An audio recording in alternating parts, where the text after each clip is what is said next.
അസ്സലാമു അലൈക്കും വറഹ്മത്തുള്ളാഹി. ബിസ്മില്ലാഹിൽ അൽഹംദുലില്ലാഹി വസ്സലാത്തു വസ്സലാമു അലാ റസൂലിൽ അമീൻ വഅലാ ആലിഹി വസ്വഹ്ബിഹി അജ്മഈൻ. അമ്മാ ബഅദ്.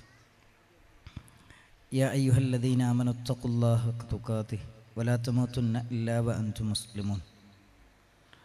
വേദിയിലിരിക്കുന്ന പണ്ഡിതന്മാരെ, സഹോദരന്മാരെ, സുഹൃത്തുക്കളെ, അല്ലാഹു സുബ്ഹാനഹു വ തആലയുടെ അപാരമായ അനുഗ്രഹത്താൽ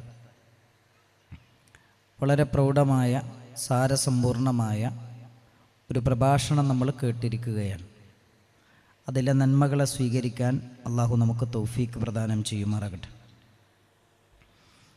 പുണ്യത്തിൻ്റെ പൂക്കാലമായ, ഭക്തിയുടെ ഉത്സവകാലമായ പരിശുദ്ധ റമദാൻ നമ്മളിലേക്ക് അടുത്തുകൊണ്ടിരിക്കുന്ന ഈ ഒരു സന്ദർഭത്തിൽ പരിശുദ്ധ റമദാനുമായി ബന്ധപ്പെട്ടുകൊണ്ട് വളരെ പരിമിതമായ സമയത്തിനുള്ളിൽ നിന്നുകൊണ്ട് ചില കാര്യങ്ങൾ മാത്രം സംസാരിക്കുവാനാണ് ഞാൻ ഉദ്ദേശിക്കുന്നത്. മനുഷ്യരായ നമ്മെ സംബന്ധിച്ചിടത്തോളം നമ്മുടെ ജീവിത ലക്ഷ്യമെന്ന് പറയുന്നത് പരിശുദ്ധ ഖുർആൻ വളരെ വ്യക്തമായി നമ്മളെ പഠിപ്പിക്കുന്നുണ്ട്. വമാ ഖലഖ്തുൽ ജിന്ന വൽ ഇൻസ് ഇല്ലാ ലിയഅ്ബുദൂൻ. മനുഷ്യരെയും ജിന്നുകളെയും അള്ളാഹു സൃഷ്ടിച്ചത് അവനെ മാത്രം ആരാധിച്ചുകൊണ്ട് ജീവിക്കുവാനാണ്.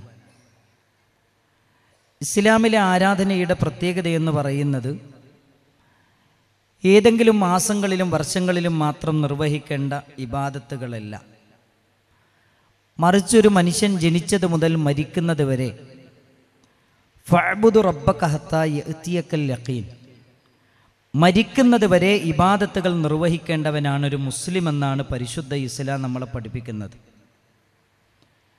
നമ്മളൊക്കെ ഒരുപാട് ഇബാദത്തുകൾ ചെയ്യുന്നവരാണ്. സത്യത്തിൽ ഇബാദത്തിലൂടെ ലഭിക്കേണ്ട ലക്ഷ്യം എന്താണ്? ഇബാദത്തിലൂടെ നമുക്ക് ലഭിക്കേണ്ട നേട്ടങ്ങൾ എന്തൊക്കെയാണ്? ആ നേട്ടങ്ങളൊക്കെ നമുക്ക് ലഭിച്ചിട്ടുണ്ടോ എന്നൊരു ആത്മപരിശോധന നമ്മൾ നടത്തേണ്ടതുണ്ട്. നമ്മൾ നിർവഹിച്ചു കൊണ്ടിരിക്കുന്ന ഇബാദത്തുകളെല്ലാം യാന്ത്രികമായൊരു പ്രവർത്തനമായി പരിണമിച്ചു കൊണ്ടിരിക്കുന്ന, ഇബാദത്തിലൂടെ നേടേണ്ട നേട്ടങ്ങളൊന്നും ലഭിക്കാത്തൊരവസ്ഥ നമുക്ക് ഫീൽ ചെയ്യുന്നുണ്ടെങ്കിൽ പരിശുദ്ധ റമദാനിനെ സ്വീകരിക്കുന്നവരെന്ന നിലയിൽ എന്തിനാണ് അള്ളാഹു ഇബാദത്തുകളെ നിശ്ചയിച്ചത് എന്ന് നമ്മൾ മനസ്സിലാക്കണം. അതിലൊന്ന് പരിശുദ്ധ ഖുർആൻ പറയുന്നത്, അള്ളാഹു സുബ്ഹാനഹു വ തആല നമ്മുടെ ഇബാദത്തുകളെ കൊണ്ട് നിലനിൽക്കുന്നവനല്ല. നബി സല്ലല്ലാഹു അലൈഹി വസല്ലമ പറയുന്നൊരു ഹദീസിൽ നമുക്ക് കാണാം, ലോകത്തുള്ള മുഴുവൻ മനുഷ്യന്മാരും ഇബാദത്തുകൾ ചെയ്തുകൊണ്ട് ജീവിക്കുന്നു, നന്മയിൽ അധിഷ്ഠിതമായ ജീവിതം നയിച്ചുകൊണ്ട് ജീവിക്കുന്നു.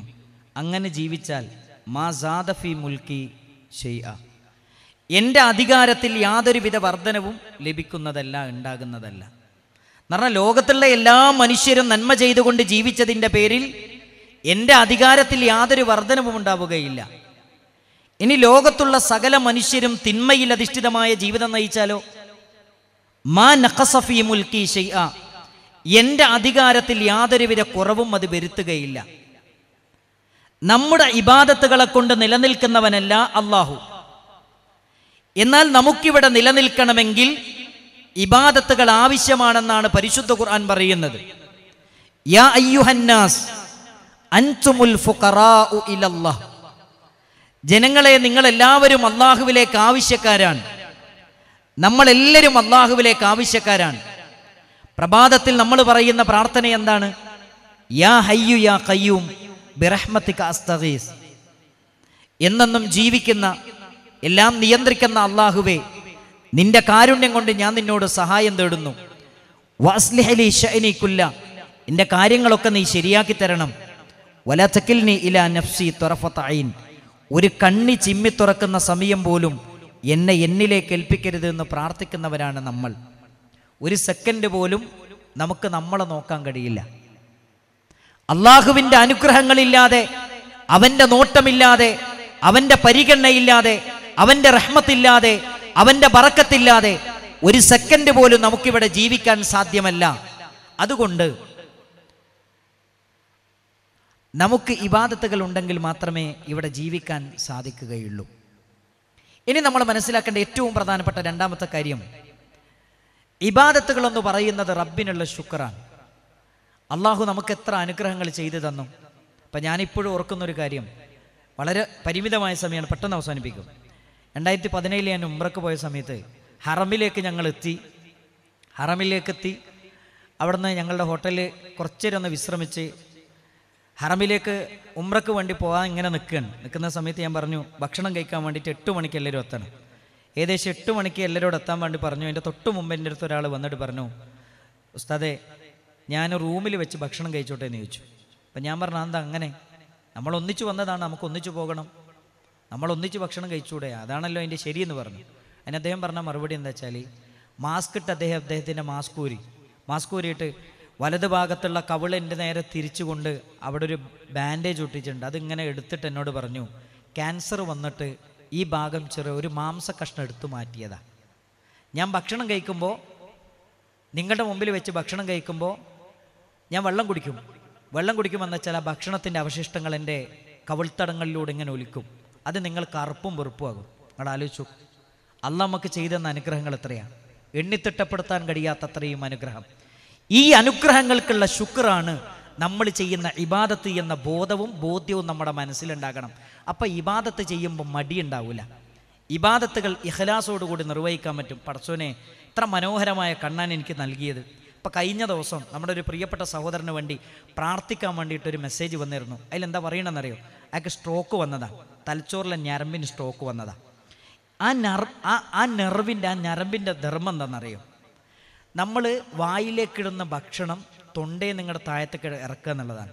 ആ നെർവിൻ്റെ ധർമ്മം അതാണ്, ഡ്യൂട്ടി അതാണ്. ആ നെർവാണെന്ന് സ്ട്രോക്ക് വന്നിട്ട് ഹോസ്പിറ്റലിൽ അദ്ദേഹം ചികിത്സയിലാണ്. നിങ്ങളുടെ ആലോചിച്ചു, നമ്മുടെ ശരീരത്തിൽ ഓരോ നെർവിനും വ്യത്യസ്തമായ ധർമ്മങ്ങളുണ്ട്. ഈ മനോഹരമായ ശരീരത്തെയും ഈ മനോഹരമായ ശരീരത്തിലെ മുഴുവൻ അവയവങ്ങളെയും സംവിധാനിച്ചവനും മനോഹരമായി അതിനെ കൈകാര്യം ചെയ്യുന്നവനും അള്ളാഹുവാണ്. ആ അള്ളാഹുവിനുള്ള ശുക്റാണ് നമ്മൾ ചെയ്യുന്ന ഇബാദത്തുകൾ എന്ന ബോധ്യവും നമുക്ക് വേണം. അള്ളാഹ് പറയുന്നുണ്ട്, ഉമ്മയുടെ വയറ്റിൽ നിന്ന് നിങ്ങൾ പുറത്തു വന്നത് ഒന്നും അറിയാത്ത, ഒന്നിനും കഴിയാത്ത നിലയിലാണ്. നിങ്ങൾക്ക് കാണാനുള്ള കണ്ണ്, കേൾക്കാനുള്ള ചെവി, ചിന്തിക്കാനുള്ള ഹൃദയം എല്ലാം പടച്ചോൻ തന്നു. എന്തിനാ നിങ്ങൾക്ക് തന്നത്? ലഅല്ലക്കും തഷ്കുറൂൻ, നിങ്ങളുടെ നന്ദി കാണിക്കാൻ വേണ്ടിയാണ്. അപ്പം ഇബാദത്തുകളെ അള്ളാഹു നിശ്ചയിച്ചത് പടച്ചോനുള്ള ശുക്റാൻ.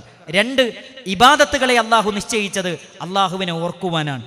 ഈ അനുഗ്രഹങ്ങളൊക്കെ ചെയ്തു തന്ന റബ്ബിനെ നമ്മൾ നിരന്തരം ഓർക്കണം. നമ്മൾ ഓർക്കുന്ന പലരും നമ്മൾ ഓർത്തുകൊള്ളണമെന്നില്ല. എന്നാൽ അള്ളാഹു പറയുന്നത് ഫദ്കുറൂനി അദ്കുറുക്കും, നിങ്ങൾ എന്നെ ഓർക്കുക, ഞാൻ നിങ്ങളെ ഓർക്കുമെന്നാണ്. 3-ാമത്തെ കാര്യം, ഇബാദത്തുകൾ ഒരിക്കലും നമ്മളെ പ്രയാസപ്പെടുത്താനല്ല. നമ്മുടെ തിന്മകൾ, നമ്മുടെ പാപങ്ങൾ അത് മായ്ച്ചു കളയാൻ അള്ളാഹ് വെച്ച സംവിധാനമാണ് ഇബാദത്തുകൾ. നബി സല്ലല്ലാഹു അലൈഹി വസല്ലം ആയത്തോതി പഠിപ്പിച്ചു, ഇന്നൽ ഹസനാത്ത് യുദ്ഹിബിനസ് സയ്യിആത്ത്. അല്ലാഹു സുബ്ഹാനഹു വ തആല പറഞ്ഞു, നന്മകൾ എന്ന് പറയുന്നത് അത് തിന്മകളെ മായ്ച്ചു കളയുന്നതാണ്. നന്മകൾ എന്ന് പറയുന്നത് അത് തിന്മകളെ മായ്ച്ചു കളയുന്നതാണ്. 4-ാമത്തെ ഒരു പോയിന്റ് എനിക്ക് പറയാനുള്ളത്, പടച്ച റബ്ബ് നമുക്ക് നൽകിയ ഏറ്റവും വലിയ ഒരു അനുഗ്രഹമുണ്ട്. എന്താ അനുഗ്രഹം എന്നറിയോ? ലോകത്തും ഏറ്റവും പ്രബലമായ 3 സമൂഹമാണുള്ളത്. ഒന്ന് തൗറാത്ത് നൽകപ്പെട്ടവർ, ഇഞ്ചീൽ നൽകപ്പെട്ടവർ, ഖുർആൻ നൽകപ്പെട്ടവർ. ലോകത്ത് ഏറ്റവും കൂടുതൽ കുറഞ്ഞ അമലിലൂടെ ധാരാളം പ്രതിഫലം വാങ്ങാൻ പറ്റിയ ഒരൊറ്റ കൗമേ ഉള്ളൂ, അത് ഖുർആനിൻ്റെ കൗമാണ്. മുഹമ്മദ് മുസ്തഫ സല്ലല്ലാഹു അലൈഹി വസല്ലമയുടെ സമൂഹമാണ്. ഒരൊറ്റ ഹദീസ് എന്താ ഇതിൽ പറയണമെന്നറിയോ? നബി സല്ലല്ലാഹു അലൈഹി വസല്ലമ പറയാൻ, തൗറാത്ത് നൽകപ്പെട്ടവർക്ക് രാവിലെ മുതൽ ഉച്ചവരെ അമല് ചെയ്യാൻ അവസരം കൊടുത്തു. അവർ ചെയ്യുന്ന ഒരു അമലിന് ഒരു കൂലി. ഇനി 2-ാമത് പറയുന്ന വാചകം എന്താണെന്നറിയോ? ഇഞ്ചീൽ നൽകപ്പെട്ടവർ, അവർക്ക് ഉച്ച മുതൽ അസർ വരെ അമല് ചെയ്യാൻ അവസരം കൊടുത്തു. അവർ ചെയ്യുന്ന പ്രവർത്തനങ്ങൾക്ക് ഒരു അമലിന് ഒരു കൂലി. എന്നാൽ ഖുർആൻ നൽകപ്പെട്ട സമൂഹത്തിന് അസർ മുതൽ മഗ്രിബ് വരെയുള്ള സമയം കൊടുത്തു, താരതമ്യേന ഏറ്റവും കുറഞ്ഞ സമയം. എന്നിട്ട് അവർക്ക് കൊടുത്ത ഏറ്റവും വലിയ ഫളൽ എന്താണെന്നറിയോ? അവർ ചെയ്യുന്ന ഒരു അമലിന് 10 ഇരട്ടി മുതൽ 700 ഇരട്ടി വരെ കൂലി. അങ്ങോട്ട് നോക്ക്, പരിശുദ്ധ റമദാനിനെ കുറിച്ച് നമ്മൾ പറയുമ്പോൾ ഈ റമദാനിൻ്റെ ഏറ്റവും പ്രധാനപ്പെട്ട പ്രത്യേകത എന്ന് പറയുന്നത് ഫീഹി ലൈലത്തുൽ ഖദർ. അത് ലൈലത്തുൽ ഖദറുണ്ട്. ലൈലത്തുൽ ഖദറിന്റെ പ്രത്യേകത എന്ന് പറയുന്നത് 1000 മാസങ്ങളുടെ പുണ്യം ഒരൊറ്റ രാത്രിയിൽ അള്ളാഹു സംവിധാനിച്ച മാസമാണ് പരിശുദ്ധമായ റമദാൻ. പരിശുദ്ധമായ റമദാനിലെ അവസാനത്തെ 10 അറിയാവുന്നവരും ബോധ്യപ്പെട്ടവരുമാണ് നമ്മൾ. നിങ്ങൾ നോക്കൂ, ഇസ്ലാമിൻ്റെ ഏത് കാര്യങ്ങൾ പരിശോധിച്ചു, വിശുദ്ധ ഖുർആനിൽ നിന്ന് ഒരു ഹർഫ് പാരായണം ചെയ്താൽ 10 ഇരട്ടി കൂലി. ഒരാളെ രോഗസന്ദർശനം നടത്തിയാൽ അയാൾക്ക് സ്വർഗത്തിലൊരു വീട്. ഒരാൾ നിസ്കാരം കഴിഞ്ഞിട്ട് അഷ്ഹദു അല്ലാ ഇലാഹ ഒളു എടുത്തതിന് ശേഷം അഷ്ഹദു അല്ലാ ഇലാഹ ഇല്ലല്ലാഹ് വ അഷ്ഹദു അന്ന മുഹമ്മദൻ അബ്ദുഹു വ റസൂലു, സ്വർഗത്തിൻ്റെ 8 കവാടങ്ങൾ. എത്ര മനോഹരമാണ്! കുറഞ്ഞ അമലിലൂടെ ധാരാളം പ്രതിഫലം വാങ്ങാനുള്ള എത്ര അവസരങ്ങളാണ് പരിശുദ്ധ ഇസ്ലാം നമ്മുടെ മുമ്പിൽ തുറന്നു വെച്ചത്. ഈ റമദാൻ എന്ന് പറയുന്നത് പുണ്യങ്ങളുടെ പൂക്കാലമാണ്. അത് മുഴുവനും ശേഖരിക്കാൻ, ഈ മാസത്തെ ഉപയോഗപ്പെടുത്താൻ നമുക്ക് ഓരോരുത്തർക്കും സാധിക്കണം. അവസാനിപ്പിക്കുമ്പോൾ പ്രിയപ്പെട്ട സഹോദരങ്ങളെ, നബി സല്ലല്ലാഹു അലൈഹി വസല്ലമ മുആദ് റളിയല്ലാഹു അൻഹുവിനോട് പറഞ്ഞൊരു വസിയത്തുണ്ട്. മുആദേ, ഒരു നമസ്കാരാനന്തരവും നീ ഈ പ്രാർത്ഥന മറന്നു പോകരുത്. ഏതാണ് ആ പ്രാർത്ഥന? അല്ലാഹുമ്മ അഇന്നി അലാ ദിക്രിക വശുക്രിക വഹുസ്നി ഇബാദതി. നമ്മളെപ്പം മരിക്കുമെന്ന് നമുക്കാർക്കും അറിയില്ല. കഴിഞ്ഞ ദിവസം, ഇന്ന് നമ്മളൊക്കെ രാവിലെ പത്രം നോക്കുന്നത്, നമ്മുടെ മൊബൈൽ നോക്കിയത് ഏറ്റവും ഭീകരമായൊരു കൊലപാതകത്തിൻ്റെ വാർത്തയിലൂടെയാണ്. 5 പേരെ നിഷ്ഠൂരമായി കൊല ചെയ്ത ഒരു കുട്ടി. നമ്മുടെ നാടും നമ്മുടെ സമൂഹവും വളർന്നു വരുന്ന തലമുറയും മാറിക്കൊണ്ടിരിക്കുന്ന രീതി ഭീതിപ്പെടുത്തുന്ന ഒരവസ്ഥയിലേക്ക് നമ്മുടെ കുഞ്ഞുമക്കൾ മാറിക്കൊണ്ടിരിക്കുന്നു. പുതിയ ജനറേഷൻ മാറിക്കൊണ്ടിരിക്കുകയാണ്. സോഷ്യൽ മീഡിയയുടെ എല്ലാവിധ ദുരന്തങ്ങളും നമ്മുടെ സമൂഹത്തിൽ നിന്ന് നമ്മൾ ഏറ്റുവാങ്ങിക്കൊണ്ടിരിക്കുകയാണ്. അതുകൊണ്ട് പ്രിയപ്പെട്ട സഹോദരങ്ങളെ, ദീന് പറയാനും ദീന് കേൾക്കാനും അത് പഠിക്കാനും നമ്മുടെ വീട്ടിൽ ഒരു ഇസ്ലാമികമായ ഗൃഹാന്തരീക്ഷം സൃഷ്ടിക്കാനും നമുക്ക് സാധിക്കേണ്ടതുണ്ട്. നമ്മുടെ വീട്ടിൽ ഖുർആനുണ്ടോ, ആ വീട്ടിലുള്ള മുഴുവൻ ആളുകളിലും അള്ളാഹുവിൻ്റെ ബറക്കത്തുണ്ടാകും, ആ വീട്ടിലും ബറക്കത്തുണ്ടാകും. മാത്രമല്ല, നാളെ എരിപൊരി കൊള്ളുന്ന വെയിലത്ത് അള്ളാഹുവിൻ്റെ കോടതിയിൽ നിങ്ങൾ നോക്കണം സഹോദരങ്ങളെ, ഈ കൈകൾ നമുക്കെതിരെ സാക്ഷി പറയുമ്പോൾ, ഈ കാലുകൾ നമുക്കെതിരെ സാക്ഷി പറയുമ്പോൾ, എൻ്റെ ഭാര്യയും എൻ്റെ മക്കളും എൻ്റെ കുടുംബവും എൻ്റെ തൊലിയും എനിക്കെതിരെ സാക്ഷി പറയുമ്പോൾ നമുക്ക് വേണ്ടി സംസാരിക്കാൻ ഒരാളും ഉണ്ടാവുകയില്ല. നിങ്ങൾ ആലോചിച്ച് നോക്കണം, എൻ്റെ ഭാര്യ എൻ്റെ ശത്രു, മക്കൾ എൻ്റെ ശത്രു, ശരീരത്തിലെ മുഴുവൻ അവയവങ്ങളും എൻ്റെ ശത്രു. ഖുർആൻ പറയുന്നുണ്ട്, തൊലി മനുഷ്യനോട് ചോദിക്കും, ലിമ ശഹിത്തും അലൈന, എന്തിനാണ് തൊലിയെ എനിക്കെതിരെ സാക്ഷി പറയുന്നത് എന്ന് തൊലി മനുഷ്യനോട് ചോദിക്കുമെന്ന് ഖുർആൻ പറയുന്നുണ്ട്. ആ ഒരു ഘട്ടത്തിൽ നമുക്ക് വേണ്ടി റെക്കമെൻഡ് പറയാൻ, നമുക്ക് വേണ്ടി സംസാരിക്കാൻ ഒരാളുണ്ടാകില്ല. അവിടെ ആര് വരുമെന്നറിയോ? നബി സല്ലല്ലാഹു അലൈഹി വസല്ലം പറയാൻ, ഇഖ്റഉ അൽ ഖുർആൻ, പരിവർത്തനത്തിന്റെ പടപ്പാട്ട് പാടിയ ഈ ഖുർആനിനെ നിങ്ങൾ പാരായണം ചെയ്യണം. ഈ ഖുർആൻ നാളെ പാരത്രീക ലോകത്ത് വരും. ശഫീഅൻ ലി അസ്ഹാബിഹി, അത് പാരായണം ചെയ്ത, അത് പഠിച്ച, അതിനെക്കുറിച്ച് ചിന്തിച്ച, അത് ജീവിതത്തിൽ പകർത്തിയവർക്ക് സാക്ഷി പറയാൻ, റെക്കമെൻഡ് പറയാൻ ഈ ഖുർആൻ വരുമെന്ന് മുഹമ്മദ് മുസ്തഫ സല്ലല്ലാഹു അലൈഹി വസല്ലം ഖബറിൽ നിന്ന് എഴുന്നേറ്റ് വരുമ്പോൾ നമ്മുടെ അടുക്കലേക്ക് ഒരാൾ വന്നിട്ട് ചോദിക്കാണ്, എന്നെ അറിയോ, എന്നെ അറിയോ? നമ്മൾ പറയും അറിയില്ല. വീണ്ടും ചോദിക്കും, എന്നെ അറിയോ? നമ്മൾ പറയും അറിയില്ല. ആ സമയത്ത് നമ്മളോട് പറയുന്നൊരു മറുപടിയുണ്ട്, നമ്മുടെ നെഞ്ചത്ത് വെക്കേണ്ട ഒരു മറുപടിയാണ്, അന സ്വാഹിബുക്കൽ ഖുർആൻ, ഞാൻ നിന്റെ കൂട്ടുകാരനായ ഖുർആനാണ്. നിന്റെ പകലുകളിൽ നിന്റെ കൂട്ടുകാർ കടന്നുറങ്ങുമ്പോ, കുടുംബം കടന്നുറങ്ങുമ്പോ നീ ഓതി സജീവമാക്കിയ ഖുർആനാണ് ഞാൻ. നിന്റെ കുടുംബം മുഴുവനും നിദ്രയിൽ ആണ്ട് കിടക്കുന്ന സമയത്ത് എന്നെ ചേർത്തു വെച്ച് പാരായണം ചെയ്തു. നിന്റെ കണ്ണുകളെ സജലങ്ങളാക്കി മുസല്ലയിലിരുന്ന് എന്നെ പാരായണം ചെയ്തു. നീ ഒരുപാട് ഖുർആൻ ഓതി. ആ ആളാണ് ഞാനെന്ന് പരിശുദ്ധ ഖുർആൻ നാളെ പരലോകത്ത് വന്ന് നമുക്ക് വേണ്ടി സംസാരിക്കും. സൂറത്തുൽ മുൽക്ക് 30 ആയത്തുള്ള സൂറത്താണ്. നമുക്ക് വേണ്ടി റബ്ബിനോട് തർക്കിക്കുമെന്നാണ്. നമ്മുടെ പാപം പുറത്ത് കിട്ടുന്നത് വരെ ഈ റമദാൻ ഒരിക്കലും നഷ്ടപ്പെടരുത്. ഖുർആൻ പാരായണത്തിനും ഖുർആനിൻ്റെ പഠനത്തിനും ഖുർആനിൻ്റെ ചിന്തക്കും വേണ്ടി ഈ മാസത്തെ മാറ്റിവെക്കാൻ എൻ്റെ പ്രിയപ്പെട്ടവരെ, ഇത് ഖുർആനിൻ്റെ മാസമാണ്. അങ്ങനെ മാറ്റിവെക്കാൻ എനിക്കും നിങ്ങൾക്കും സാധിക്കേണ്ടതുണ്ട്. അതാണ് നബി സല്ലല്ലാഹു അലൈഹി വസല്ലമ നമ്മളെ പഠിപ്പിച്ചത്. അതുകൊണ്ട് എപ്പോഴും റബ്ബിനോട് പ്രാർത്ഥിക്കുക. അല്ലാഹു സുബ്ഹാനഹു വ തആല ഈ മാസത്തെ ഏറ്റവും നല്ല രൂപത്തിൽ ഉപയോഗപ്പെടുത്താൻ നമുക്കെല്ലാവർക്കും തൗഫീക്ക് നൽകി അനുഗ്രഹിക്കുമാറാകട്ടെ. മാരകമായ രോഗങ്ങളിൽ നിന്ന്, പരീക്ഷണങ്ങളിൽ നിന്ന് അള്ളാഹു നമ്മയും നമ്മുടെ കുടുംബത്തെയും കാത്തു രക്ഷിക്കുമാറാകട്ടെ. കഴിഞ്ഞ റമദാനിൽ നമ്മുടെ കൂടെ ഉണ്ടായിരുന്ന പലരും ഇന്ന് നമ്മുടെ കൂടെയില്ല. പലരും ഖബറുകളിലാണ്. അള്ളാഹു അവർക്ക് മഗ്ഫിറത്തും മർഹമത്തും നൽകി അനുഗ്രഹിക്കുമാറാകട്ടെ. വാരണാക്കരയിൽ വെച്ച് സംസാരിക്കുമ്പോൾ എൻ്റെ ഓർമ്മയിലേക്ക് വരുന്ന ഒരുപാട് നല്ല മനുഷ്യരുണ്ട്. അവരൊക്കെയും ഈ വാരണാക്കരയുടെ ഖബർസ്ഥാനിൽ കിടക്കുന്നുണ്ട്. അവർക്ക് അള്ളാഹു മഗ്ഫിറത്തും മർഹമത്തും നൽകി അനുഗ്രഹിക്കുമാറാകട്ടെ. അവരുടെ ഖബറുകൾ അള്ളാഹു സ്വർഗത്തിൻ്റെ പൂന്തോപ്പാക്കി മാറ്റിക്കൊടുക്കുമാറാകട്ടെ.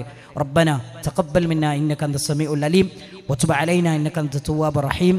റബ്ബന ആതിനാ ഫിദ്ദുനിയ ഹസന വഫിൽ ആഖിറതി ഹസനതൻ വഖിനാ അദാബന്നാർ വആഖിറു ദഅ്വാനാ അനിൽ ഹംദുലില്ലാഹി റബ്ബിൽ ആലമീൻ. അസ്സലാമു അലൈക്കും വറഹ്മത്തുള്ളാഹി വബറകാതുഹു.